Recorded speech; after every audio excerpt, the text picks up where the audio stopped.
Greetings and welcome to the Sports Card Ripping Teacher. Quick question for all of you out there, especially ones that have children. What do you think of snow days?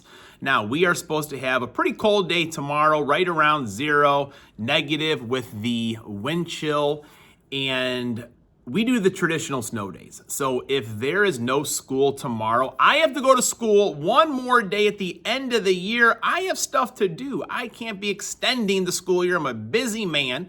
Now, my wife and my boys, they have e-learning, so they'll be online, teaching whatever it is they have coming up in their curriculum. They do the stuff online. They're still getting out at that same day at the end of the school year. Now, I'm not going to deny it. It's going to be cold, but guess what? We do live here in the Midwest where it gets cold. We've had some mild winters of late, but the cold is always coming, and I've been watching the past couple of days. I'll see students leaving out of the building wearing sweatshirts.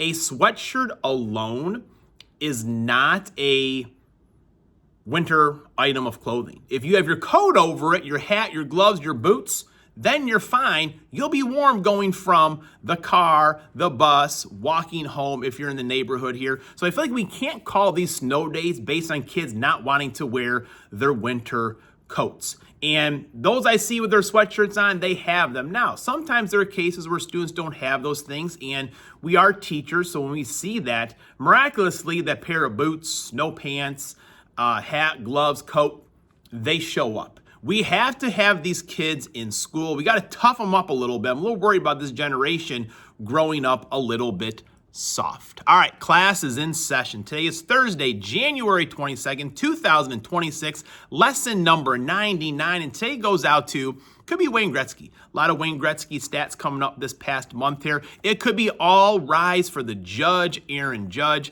but it has to go out to J.J. Watt, my wife's favorite football player. She would possibly throw me in front of a bus if J.J. Watt came over to the house one day. But phenomenal football player for the Houston Texans, also played for the Arizona Cardinals, and he wanted to be a Green Bay Packer. I think there was one time during his Texans tenure that he was renegotiating a contract or free agent, whatever it was. He had mentioned going back to his home state of Wisconsin. I think Pewaukee, Wisconsin is where he is from.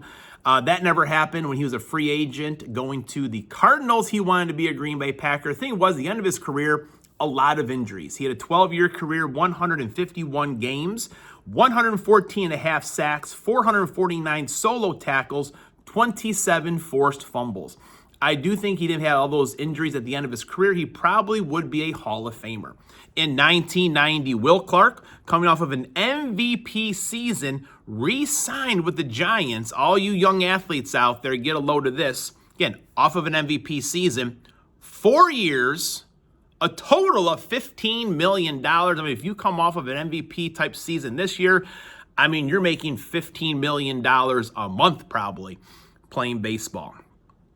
And in 2002, Caitlin Clark was born, phenomenal basketball player.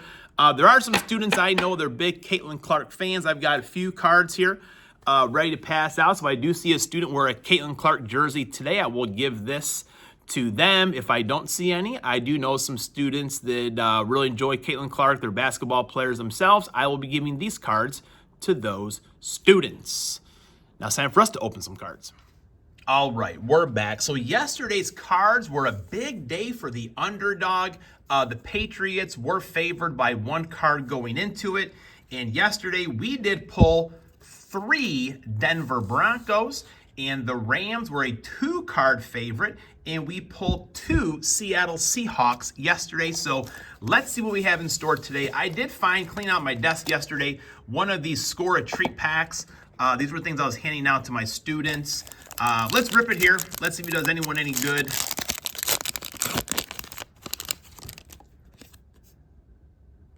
Jacoby Myers, Latu, the guy follows me everywhere, and Anthony Richardson. I should have let one of the students open that up.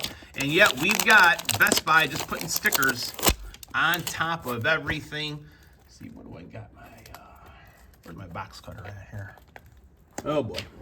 There we go. It's always handy. It's always handy. Everyone take a guess. What do you think the ornament is going to be?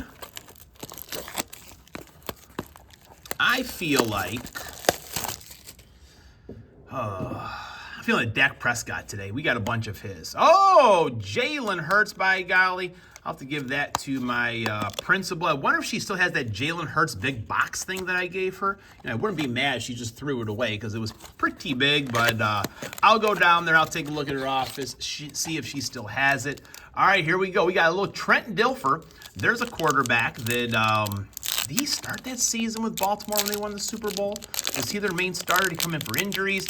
He was not the most prolific passer during that time because Baltimore had a defense that would probably make you cry thinking about it. They were phenomenal. Ray Lewis heading that gang right there. All right, Trent Dilfer, LeGarrette Blount, Omarion Hampton, nice rookie. Is that the variation one right there? It's not the variation one. That's a pretty sweet Peyton Manning, though. Hall of Fame. Shout out to Grizzo's Card. Shout out to J+K Retro Gaming. Shout out to Doogie's Dugout.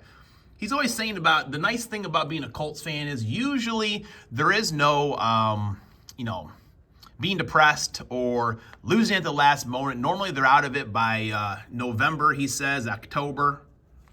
Jaden Higgins for the Texans. Right now, no luck for anyone in the Cards. Little Pat Bryant. Oh, the Broncos are pulling ahead.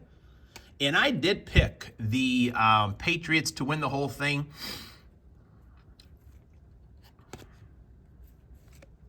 Not much luck here today at all, Joe Horn. So, folks, here's what I've got.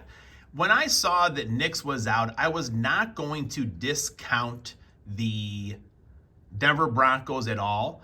I am still picking the Patriots, but I feel like both teams are going to be pretty salty against the run. I think it's going to be the team that can run the ball the best, and I feel like Denver, they got away from the run in their last game, and I do think that this guy right here, Trayvon Henderson and Ramondre Stevenson, I think they are going to run them to victory, to a Super Bowl matchup.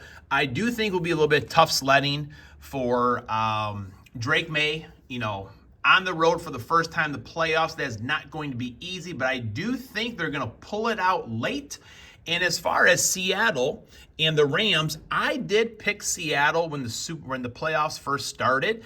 It's that Sam Darnold thing that has me like, I don't know, but I kind of have to go with the running attack, Kyren Williams, Blake Corum, and also Matthew Stafford being able to throw the ball to Puka Nacua and Davante Adams in much warmer weather. So I'm calling the Super Bowl the Patriots versus the Rams. Class is dismissed.